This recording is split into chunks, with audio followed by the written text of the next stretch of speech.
So good morning, and great morning, guys. Welcome to another fabulous episode of Exit Strategies Radio Show. Hey, I am your host, Corwin J. Millett, broker and owner of Exit Realty Low Country Group in beautiful North Charleston, South Carolina. So, hey, if this is your first time listening to this show, you, sir or ma'am, are in for a treat because our mission here is very simple. That is to empower our community through financial literacy and real estate education, guys. We are legacy building. That is what we do.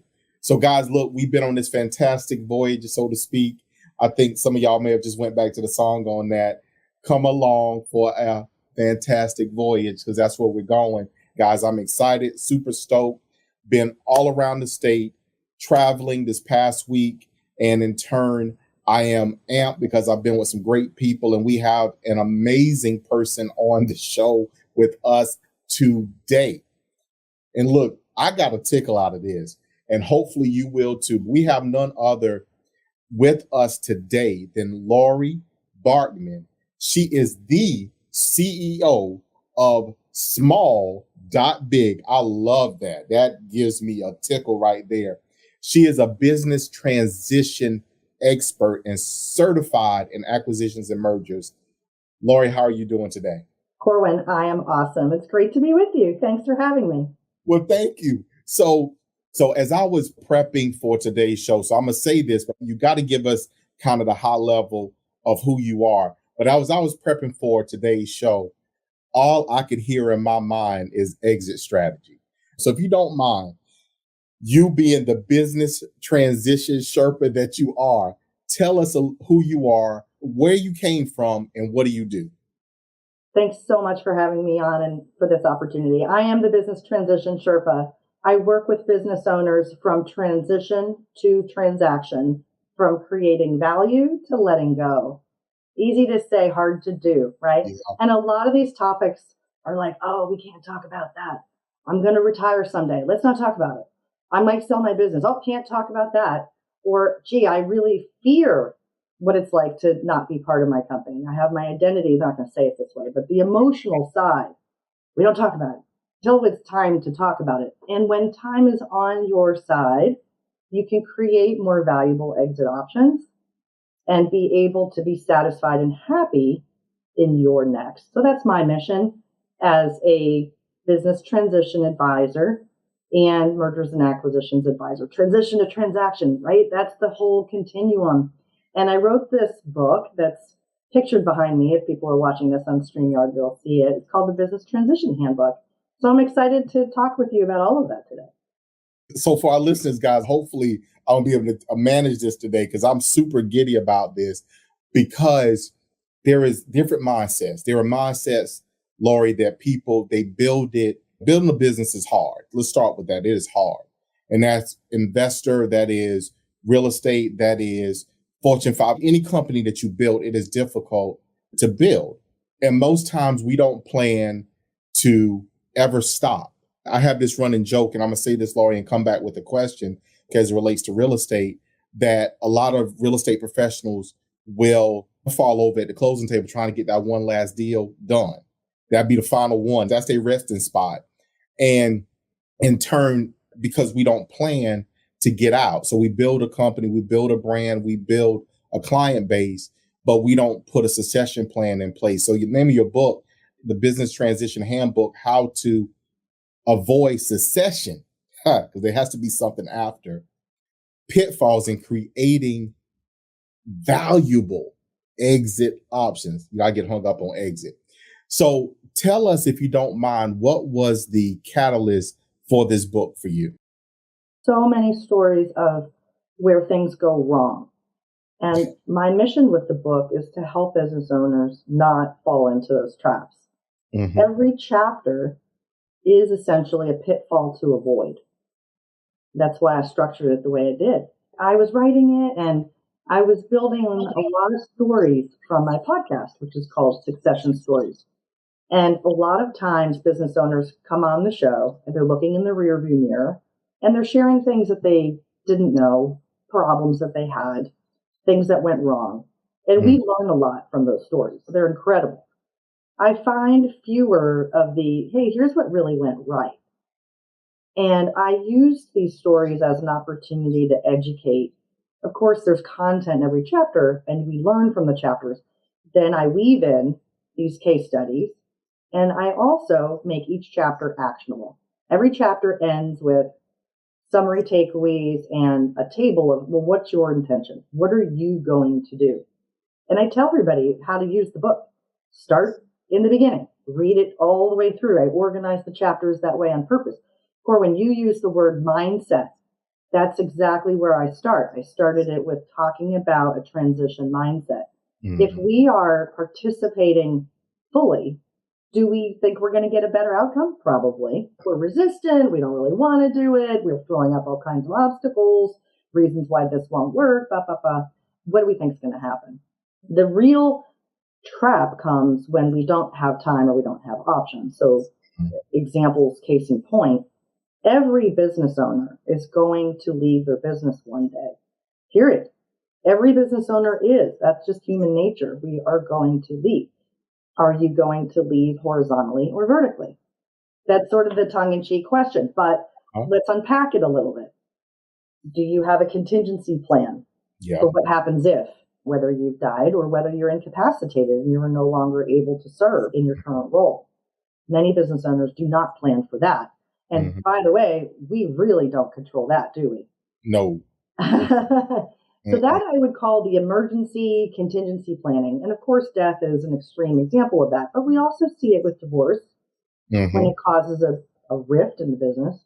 We also see it with things like COVID, where it created a tremendous disruption.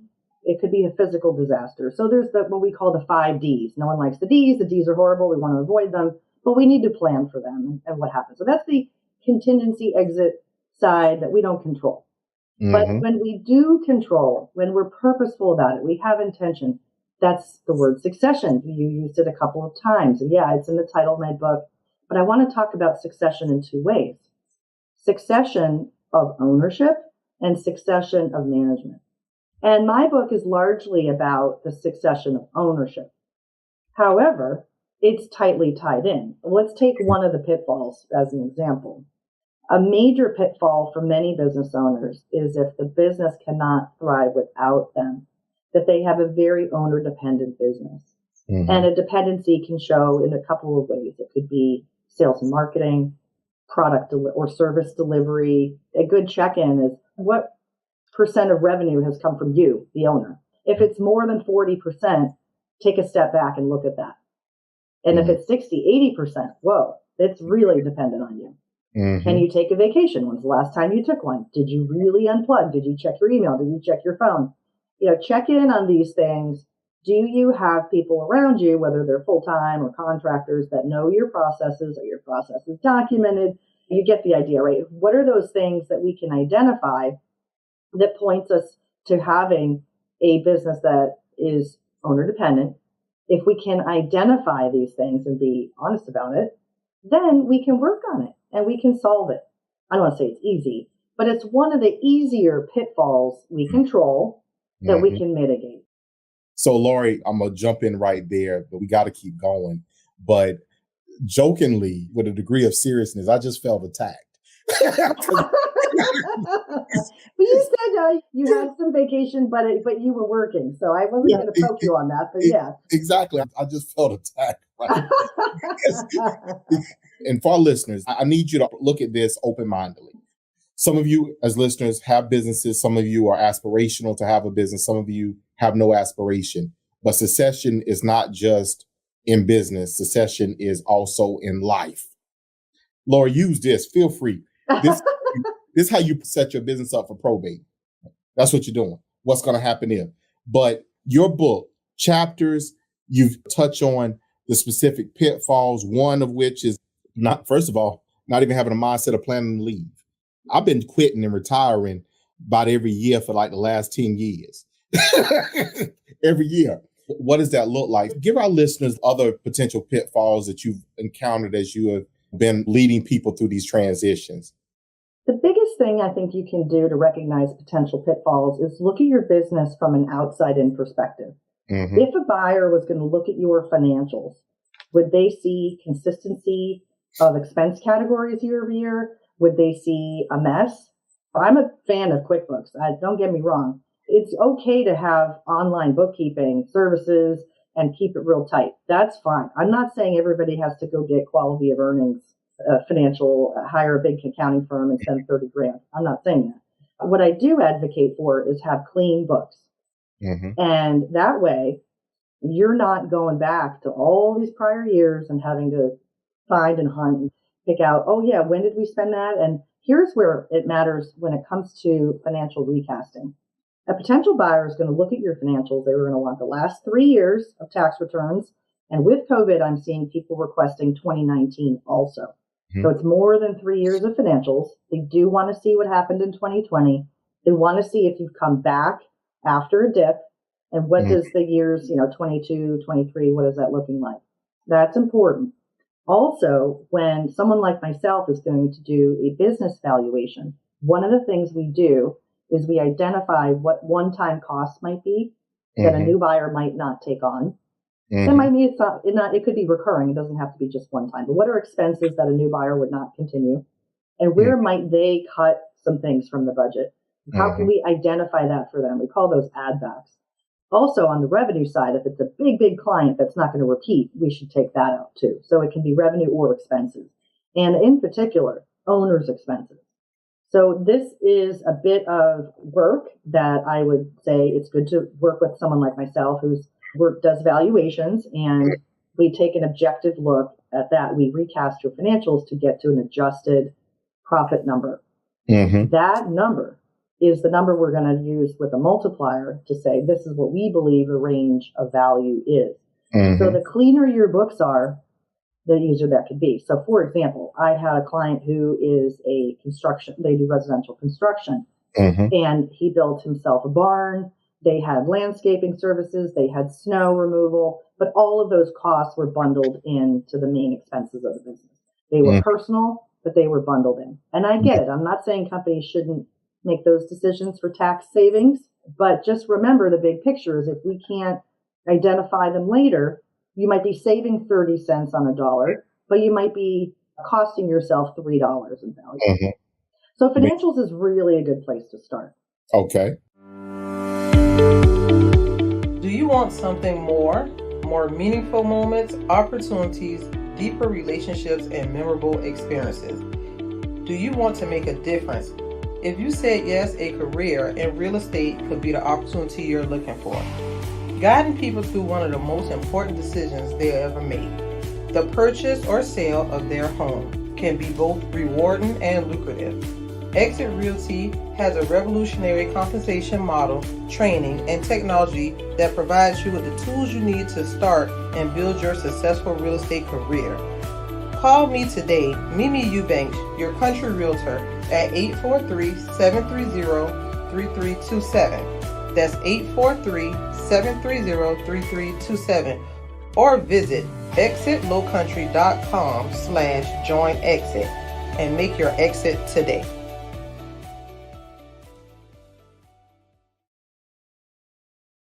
So you made mention of QuickBooks.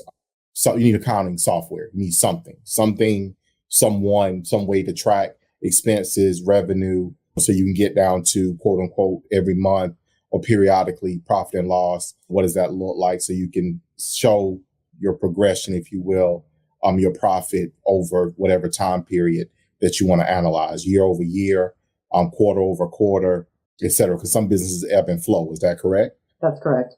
That's correct. Another pitfall, if I have the time to share with you, many companies want to sell past their peak. It's difficult to time the market. It's very difficult. But imagine the value that a buyer would perceive if they perceive your business as having a lot of growth potential, as opposed to being on the other side of that curve. So I've had folks come on my show and talk about that, and there's well-documented books from founders who have timed the market wrong and made what they'll call a bad decision, and they have a lot of regrets about it. So what I just heard, I'm sorry, not to cut you off, but to kind of give our listeners a metaphor for this. You want to sell the Bulls when you got Michael Jordan, not after he done gone to the Wizards. That's right. But you are still winning NBA titles. That's when you want to sell. There's so many stories, Corwin. You just feel for these people. There's one gentleman came on my show, and it was a Y2K related software company. And man, was their value on the rise prior to the year 2000. But as you got closer and closer and closer to the year 2000, what happened? That's right. And it balanced out, and then it began to decline. That's right. And eventually there was no market for the company. He did have to declare bankruptcy. He did get a divorce. He did go into depression. And it's really sad. So I do want to talk about regret for a second, too. Your sports analogy. So Wayne Gretzky, hockey great Wayne Gretzky, said, you miss 100% of the shots you don't take. And it's true with regret. You can either regret the things that you do, maybe you made the wrong decision, or the things you don't do. I didn't do this. I didn't do that. I didn't, in the context of this conversation, I didn't prepare soon enough. That is the number one thing I hear from people on my show, that if they could do anything differently, what would they do? They would say they would start transition planning sooner. Everybody says it. Here's the secret. If you work on all the things that I've identified in my book, you're going to have a more profitable, more enjoyable business to run. It's all good. It's all goodness. It's good stuff. Don't wait till the end. It's like when you're going to sell your house and you renovate your bathroom the year before you sell. You're like, damn, I should have renovated my bathroom 10 years ago. Yes, you should have and enjoyed it. Yeah, I do the work. I renovate it now, and now I'm going to get rid of it, so I won't even get a chance to enjoy it. That hot tub I put in the backyard, that swimming pool I put in, I've only been in it once, and that was when it first went in. I didn't get a chance to enjoy it because I sold the house. So you're exactly right about that. So most people that I know that endeavor in entrepreneurship or desire to have a business, two things. One, they believe that they can do a particular thing better, whether it be service or product, that they can do a particular thing better. And the next piece of it is most of them desire to have a more control in their life. So they desire the freedom to make the decisions to do this or not to do that. We know as entrepreneurs that perception of freedom often doesn't match what it actually is. The business, whatever it is, your entrepreneurial desire, that business that you start is going to require more attention and more time than you may have imagined in the very beginning. However, when you get it balanced, when you grow, when you leverage, because you got to leverage yourself into the business by hiring people, expanding, growth, all that stuff. When you get leveraged, then you can begin to take some of your time back, so to speak. Most people, again, do it, quote unquote, for the freedom. Most people don't think beyond, well, I want to be free from it in the future. I want the business to continue, but I don't want to have to be here every day running it. That is every time I go out of town, like my phone, like leading up to everybody wants everything like right then. And while I'm going, I'm trying to figure out how to get it all done that they asked me for before I left. Now, when I'm here, it's not necessarily quiet, but it ain't ringing as much as it is when I'm about to leave town. Everybody wants something when I'm about to go out of town. Yeah. And we still manage, we leverage with help and with people to get it done. But what about when you want to take the vacation and go around the world? What does that look like? What does a plan look like? Who's going to run your business? Who's going to do this? Is that one of the things that you kind of cover and talk about in your book? Yeah, absolutely. Heavy is the head that wears the crown. And that's one of the things when you talked about freedom, we create our business because we want independence. And that's a very powerful desire. But then as the time goes on, like you said, even if you're Tim Ferriss and you created a 4-hour work week, why did Tim Ferriss sell his supplements company? It's because of that saying, heavy is the head that wears the crown. It was always on his mind. And also, I think that it's powerful for us to distinguish business owners from owners of a business. If you own a business, you're more arm's length. If you're a business owner, that is part of your identity. Another example is, let's say your name is on the door. So you certainly have identity with that. If it's an corporation, if you're a founder. And the identity is a really important part of it because it's more difficult to separate. Some people build a business to sell it. They have that intention from the beginning. Built to Sell is a great book by John Warlow. I'm a certified value builder advisor, which is his company. So I totally sing from that same song sheet that if we have the intention from the beginning, to create an asset, right? A business is an asset. If we think of our business like an asset, not just a job, right? It's not just a job. I'm not finding fault here of anyone who does have their business as their job. That's okay. But we're going to have different expectations on the other side. That's all.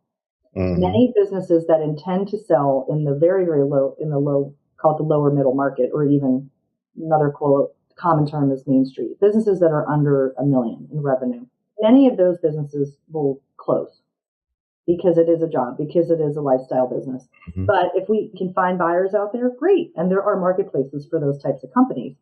The larger your company gets, $1 million, $2 million, $5 million, $10 million, and the longer you have timeline-wise, where it's not a startup, it's a proven entity, and it has a ability to transition to another owner successfully, it will have more value. So inherently, more mature companies can benefit from, over time, if they put things in place to have a transition. If you think I'm talking about the startup that's venture-backed and has all this recurring revenue, I'm not talking about them at all. Mm-hmm. That's not covered in my book. The one area I will say, though, is recurring revenue versus one-time revenue will have a higher impact on your valuation than, just the one time that we can't count on. I do go into some fair amount of detail of that in the book. Yeah, no, it's a complicated topic, Corwin. There's a lot of reasons why we can have a business that's worth less than we think it is. I really appreciate what you just said about business owner and owner of a business. So I have that scenario, having interest in another company. In that situation, I am a owner of the business. I'm not engrossed by it on a day-to-day. My partner in that is. However, over here, I am the business owner. So I am engrossed in it. And I am working on this side because I see the comparison, and I'm working on this side to try to duplicate, if you will, my role that I have there, which is to become more of the owner of the business and less engaged in this, where everything seems to center. As a business owner, sometimes nearly everything centers. You become, as a coach of mine has said, John has told me over the last year, you become the center. Everything comes into you. You need to be able to remove yourself from that and everything still work. That's a hard thing to do when you're in the middle. So you got to figure out how you can get yourself out. So we call that a hub and spoke business. And that is another pitfall. I have some ebooks on my website that are great resources for people if they want to start to unpack this a little bit more and start to think about solutions. A is detection, right? Identify. Are we in this situation? And then the second part of it is, well, what do we do about it? So if they want to go to my website, more than happy. They can download them for free if you'd like me to share. This is the perfect place, Laurie. Give people your contact where they can reach you. I just hit the website, but I'm not going to steal your thunder. I want you to tell people how they can reach you, get in contact with you, because there's a lot more here to discuss and for them to unpack. Yeah, absolutely. They can go to the businesstransitionsherpa.com. They can get my podcast. They can get the book, buy it on Amazon. You can click from there to Amazon. And there's ebooks. So there's a whole resources section, transition resources. And that page has, probably a dozen ebooks on it. Like I said, feel free to download those. And the other thing I want to mention is the handbook. The Business Transition Handbook has exercises all throughout. And what I did, Corwin, is I took all of them and I put them in a separate PDF that people can download for free. So if you get the Kindle version and you still want to have something to mark up, go to my site, download that PDF so that you get all the exercises. It's a digital toolkit that goes along with the book. So you can track your goals and really work on it. That is awesome. Laurie, thank you so much. So Laurie, I call this a mic drop question. It may require you to think back a little bit because you've been doing this a while. You are the master, the guru, and helping people to transition from, okay, I'm doing this all the time to, I don't want to do this, or I'm ready to sell this off. And what does my life look like after? So to get to what the dream is, if that makes any sense. But my mic drop question is, if there was this thing that either you or something you could have told someone like a long time ago in the very beginning of whatever it is they endeavored to do, that would have completely changed their trajectory, meaning that they would have arrived at the destination much sooner. What is that? I think being honest about their goals. I think there's a level of self-reflection that people don't have time for or just keep pushing off. It's the important, not urgent thing to do.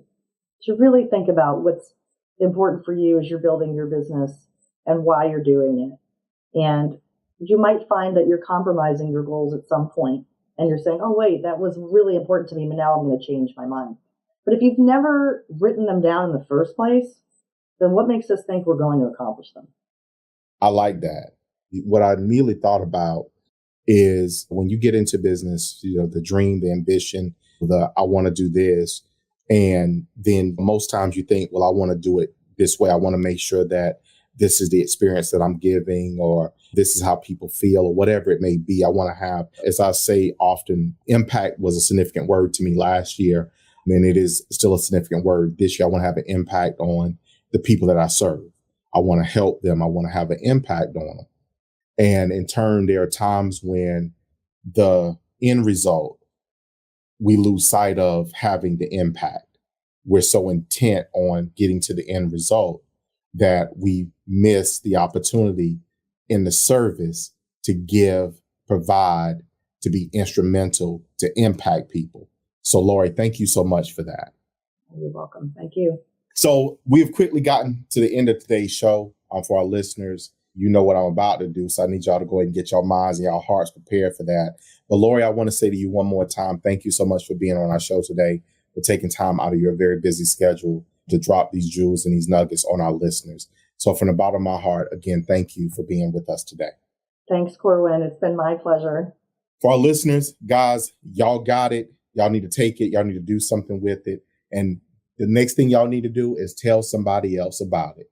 Y'all know how I feel. Y'all know what I say. I always put the two of those things together, and I say it to you this way, which is, I love you. I love you. I love you. And we're going to see you guys out